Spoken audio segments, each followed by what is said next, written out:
মা আজকে ওই ট্রেন্ডিং জিনিসটা বানাও না। কোনটা? আরে অনেকগুলো ফল দিয়ে যেটা বানায়। আরে ঘরে তো বেশি ফল নেই, এ কটা ফল দিয়ে কি আর হবে? আরে হবে হবে, আমি তোমাকে রেডি করে দিচ্ছি তো। আচ্ছা ঠিক আছে, দাঁড়া তোকে বানিয়ে দিচ্ছি। প্রথমে ফলগুলো ভালো করে ধুয়ে নেব যাতে কোনো নোংরা না থাকে। তারপর কাজু বাদামগুলো ছোট ছোট করে কেটে নেব। ও মা বেদানা কাটছো, আমাকে তো দিও তো, আমি খাবো। এই তো চাওয়া চাওয়ি শুরু হয়ে গেল তো, দাঁড়া দাঁড়া দিচ্ছি। ও মা আপেলটা না খুব সুন্দর করে কাটবে, না ভিডিওটা দেখতে ভালো লাগে। আরে ভালো করে কাটার কি আছে, একটু পরে তো দুধ দিয়ে এটা গুলাই দিব।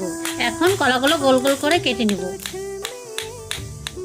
এই তো আমার সবগুলো জিনিস রেডি হয়ে গেছে, এখন একটা পাত্রে দুধ ঢেলে নেব। ও মা দাঁড়া দাঁড়া, তোমার জন্য একটু আপেল রাখো না। দূর ব্যাং রাখলোই না, এখন আমি আঙুল কুলটা থাকি। দেখিস কিন্তু ভালো করে ঢালিস, আবার ফেলে দিস না। ও মা দই দিবা না? আরে দিচ্ছি তো, এই যে দেখ, এখন ভালো করে গুলে নেব যাতে সবকিছু মিশে যায়। মা দেখতে খুব সুন্দর লাগছে, এখন খেয়ে দেখি কেমন হয়েছে।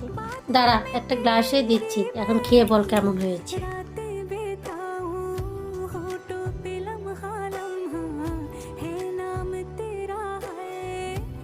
টাটা বন্ধুরা।